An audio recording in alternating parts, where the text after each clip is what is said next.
Hello friends, Praveen this side. और आज की इस वीडियो में हम सिप फेलियर देख लेंगे।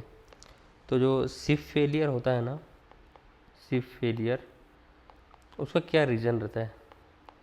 जैसे कि हमारा MIB हमें मिल चुका है, ठीक है, डाउनलिंक में, और सिप नहीं मिल पा रहा है। तो उसके क्या रीज़न हो सकते हैं। या फिर आपने देखा होगा लॉग्स में कभी कभी कंटिन्यू सिप आते ही रहता है और ये रुकता ही नहीं है, और इसके आगे की इन्फॉर्मेशन मतलब एक्सट्रैक्ट नहीं हो पाती है नेटवर्क से, सिर्फ सिप तक ही रह पाता है। तो देखो, सबसे पहले तो ये बात है कि ये हमारा कंप्लीट वो है जिसमें क्या क्या इन्फॉर्मेशन मिलती है। मिब में, सिप 1 में, सिप 2, सिप 3, सिप 4, इस टाइप से हमें मतलब ये मिलता है इन्फॉर्मेशन। और इसमें देखो सिप 1 में रैन एरिया कोड भी है, PLMN list, cell ID, tracking area code, cell selection info. तो चलो एक इसकी इम्पोर्टेंट वो देख लेते हैं। सबसे पहले जो इसका सबसे बड़ा मेजर जो चीज़ है सिप फेलियर का, वो क्या है। तो देखो, सबसे पहली चीज़ सेल एक्सेस बैरिंग ही आता है, ठीक है। अगर कोई सेल बार्ड है ऑलरेडी तो सिप डिकोड नहीं होगा। लेकिन अगर सेल अगर बार्ड है और उसकी इन्फॉर्मेशन अगर मिब में रही तो सिप डिकोड नहीं होगा। लेकिन अगर सेल बार्ड है और उसकी इन्फॉर्मेशन सिप 1 में रही तो सिप 1 तो रीड हो जाएगा, लेकिन उसके आगे फिर अपना जो सेल सिलेक्शन प्रोसीजर है वो नहीं बढ़ेगा। तो चलो डेफिनेशन पढ़ते हैं पहले हम। तो देखो, radio access barring control refers to a traffic congestion control mechanism to secure and ensure the success of critical communication calls such as emergency calls by restricting connection requests from mobile to base station. The radio access bearing can be categorized into following two methods: एक access control method और एक RRC connection reject method. So control in mobile terminals. Before sending any connection request to base station, mobile device shall evaluate broadcast information and identifies the types of call and determines whether a connection request for the call should be barred or not. ठीक है। दूसरी चीज़ थी RRC connection reject method. Control इन base station के हिसाब से होती है। So the base station identifies the types of connection request send from the mobile terminal and decide whether this request shall be served और reject with RRC connection reject message. तो ये चीज़ तो बहुत कम होती है, ठीक है। ये चीज़ तो नेटवर्क जल्दी इम्प्लीमेंट नहीं करता है, क्योंकि उसको वो मिब या सिप में ही बार्ट कर देता है। वहाँ तक के RRC कनेक्शन तक की ज़रूरत ही नहीं रहती है। लेकिन ये एक बेस्ड ऑन कॉन्फ़िगरेशन रहता है, इस टाइप से भी कॉन्फ़िगरेशन तुम कर सकते हो। तो देखो, ये इसका एक सिंपल सा फिगर है। मिब आया, सिप आया, फिर कनेक्शन रिक्वेस्ट जैसे कि गया, तो कनेक्शन रिक्वेस्ट गया तो कनेक्शन नहीं हो पाया, क्योंकि transmission of connection request is barred और for certain time period. For certain time period के लिए अगर बार्ड है तो वो कनेक्शन रिक्वेस्ट में उसी टाइम में रिजेक्ट होके आ जाएगा। तो ये चीज़ इम्प्लीमेंट कर सकते हैं नेटवर्क में भी। तो इसमें सिप तो डिकोड हो जाएगा, लेकिन सिप के आगे की इन्फॉर्मेशन फिर नहीं आएंगी। अब इसको देख लेते हैं थोड़ा अच्छे से। So it's up to the mobile operator to use one और both methods for access barring control depending on the network connection and traffic conditions. So in 5G NR, 3GPP has been standardizing a series of traffic congestion mechanism to control mobile communication access to network. There are two high-level solutions for controlling network access templates: cell reservation and access restriction using broadcast information flags.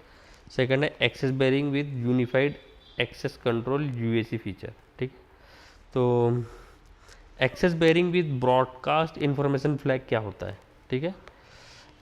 ये चीज़ हम पढ़ते हैं पहले, first वाली method. तो देखो, इसमें क्या होता है, cell reservations and access restrictions are based upon a set of flags included with in the MIB and SIP.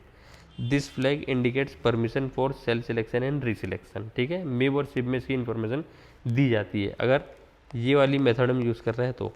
So in 5G NR, MIB includes cell bearing information with information element cell barred, which can be broadcast with a value of barred or not barred. ये चीज़ logs में हमारी रहेंगी, ठीक है, वो cell barred है या not barred है. Then this flag allows early detection of the status without requiring the UE to receive and decode SIP1. If a cell is barred, then the UE is not permitted to select or reselect the cell. ठीक है, तो उसी time SIP decode नहीं होगा. अब barring intra frequency cell और barring based on MIB SIB decode failure क्या होता है, तो पहले ये पढ़ते हैं. So if the MIB indicate that a cell is barred, then UE will also check the intra-frequency reselection flag, which is also included within the MIB. So if the flag is set to not allowed, then UE is not permitted to select another cell on the same frequency. Otherwise, if this flag is set to allowed, then UE is permitted to reselect another cell on the same frequency. ठीक है, ये चीज़ logs में हमको देखने को मिलती है कि inter frequency reselect flag allowed है या नॉट अलाउड है। अब barring based on MIB shift decode failure का होगा, से a UE also treats a cell as barred if the UE fails to decode the MIB. In this case, if the UE is allowed to reselect another cell on the same frequency, additionally if the UE fails to decode SIB1, then UE treats a cell as barred. ठीक है, देखो same frequency में अगर UE try कर रहा है और वो चीज़ अलाउड है, तो सेम फ्रीक्वेंसी में दूसरा सेल ढूंढेगा, वो दूसरा सेल तो उसको ढूंढेगा। लेकिन हुआ ये कि उसके बाद में if the UE fails to decode SIB1, फिर भी अगर SIB1 अगर डिकोड फेल हो जाता है, then UE treats a cell as barred. वो UE खुद कंसिडर कर लेता है कि वो सेल बार्ड है। So in this case the UE uses the intra frequency reselection flag from with the MIB to determine whether or not reselection to another cell on the same frequency is allowed.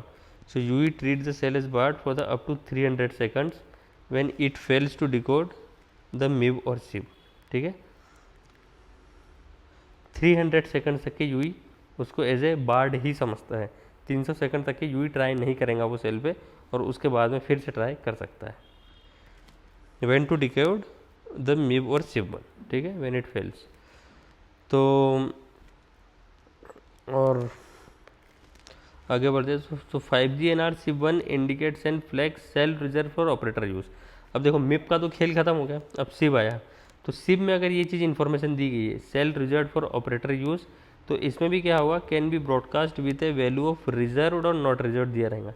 So if a cell is reserve, then a UE with an access identity of 11 PLMN use और access identity of 15 PLMN start is allowed to use the cell for selection and reselection. So if the UE is within the home PLMN or equivalent home PLN, so if a cell is reserved, then a UE with access identity है, then treat this as barred or not barred। ठीक है, then another flag is SIB1 cell reserved for other use। ठीक है, एक information ये रहेंगी। तो देखो SIB1 में पहली इन्फॉर्मेशन तो ये रहेंगी cell reserve for operator use और नॉट, दूसरी ये रहेंगी cell reserve for other use, और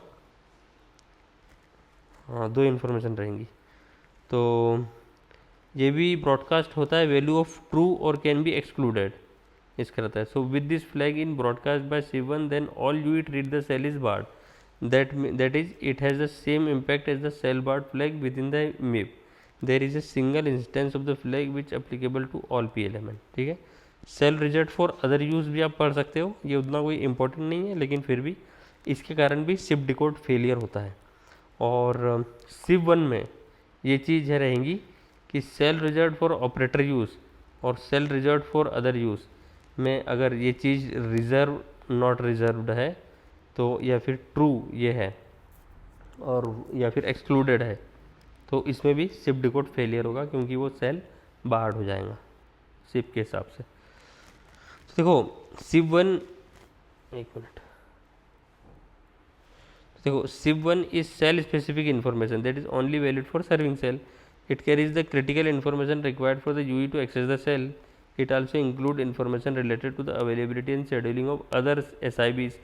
तो system information message periodicity and SI window size, system information window size, ये सब SIB में आता है। अगर एक बार SIB सक्सेसफुली डिकोड हुआ, तो दूसरी SIBs 160 मिलीसेकंड में पीरियोडिसिटी हिसाब से, रिपीटेशन पीरियोडिसिटी के हिसाब से दूसरी सभी SIBs ऑटोमेटिक डिकोड हो जाएंगी। ठीक है, अब ये एक डेफिनेशन है, ये आप पढ़ सकते हो। तो जैसे कि इसमें SIB डिकोड फेलियर ये रीजन से भी हो सकता है, जैसे कि आपने देखो सबसे पहले फ्रीक्वेंसी सिलेक्ट की, उसके बाद SSB डिकोड किया, उसके बाद आपने SSB में आपने PSS SSS डिकोड किया, SSB में आपने MIB डिकोड किया। ठीक है, अब आपने MIB डिकोड में MIB में आपको ये वाला इंपॉर्टेंट पैरामीटर मिलेगा PDCCH config SIB1, उससे आपको कोर सेट की इन्फॉर्मेशन पता चलेंगी। कोर सेट से आपने SIB1 की इन्फॉर्मेशन पता की, अब ब्लाइंड डिकोड करके DCI 10 में सर्च स्पेस, ये जो कोर सेट में जो सर्च स्पेस था इसमें जाके इसने इसको रीड किया। अब DCI 10 में इसने टाइम डोमेन रिसोर्स एलोकेशन जो थे उसको रीड करने की कोशिश की। उसको रीड करेगा जब भी तो उसको सिव मिलेगा, है ना। तो हुआ ये कि वो चीज़ डिकोड करने के लिए यूई को detect and decode PDCH carrying SIB करना पड़ेगा। दैट मीन्स जो PDSCH है उसको यूई को डिकोड करना पड़ेगा with the help of DCI। तो ये चीज़ अगर यूई अगर डिकोड करने में फेल हो जाता है तो सिर्फ फेल हो जाएंगे यहाँ पे, ठीक है, ये सिर्फ फेल हो सकता है। लेकिन अगर ये चीज़ अगर सक्सेस कर ली, यूई ने डिकोड कर लिया, तो सिर्फ पास हो जाएगा फिर। ये भी एक इम्पोर्टेंट इन्फॉर्मेशन है, ठीक है। इसको और अच्छे से मैं आपको समझाता हूँ। देखो यहाँ पे एक बंदे ने क्वेश्चन पूछा है, it is really difficult to conclude what's happening with the present info, UE log analysis is needed. The first step to debugging would be to see if the UE is decoding PDCCH और PDCH after MIB with SIRNTI is the UE doing that. तो MIB के बाद में ये चीज़ PDCCH और PDSCH with system information RNTI UE अच्छे से डिकोड कर रहा है या नहीं कर रहा है। अगर वो डिकोड नहीं कर रहा है तो सिर्फ फेल हो जाएगा, ठीक है। एंड इसने भी रिप्लाई किया एक बंदे ने, you is not able to decode PDCCH और PDSCH while testing with mobile phone with Xcal dry test tool, only MIB is captured. ये एक सबसे बड़ा इंपॉर्टेंट रीज़न हो सकता है शिफ्ट डिकोड फेलियर का। तो यही चीज़ है। और यहाँ पे लिखा भी है, फिर देखो, once the SIP1 is decoded, UE can figure out various other fundamental information like channel bandwidth, center frequency और चैनल एक्सेट्रा। तो ये सब चीज़ें हमको तो SIP में मिलेंगी। लेकिन ये चीज़ आपको बस याद रखना है कि SIP डिकोड फेलियर के इतने रीजंस हो सकते हैं। एक रीज़न ये हो गया DCI PDCCH डिकोड नहीं कर पा रहा है, या फिर सेल बार तो नहीं है, जो MIB और SIP दोनों में अलग अलग इन्फॉर्मेशन आएंगी उसकी। तो चलो ठीक है, मिलता हूँ नेक्स्ट वीडियो।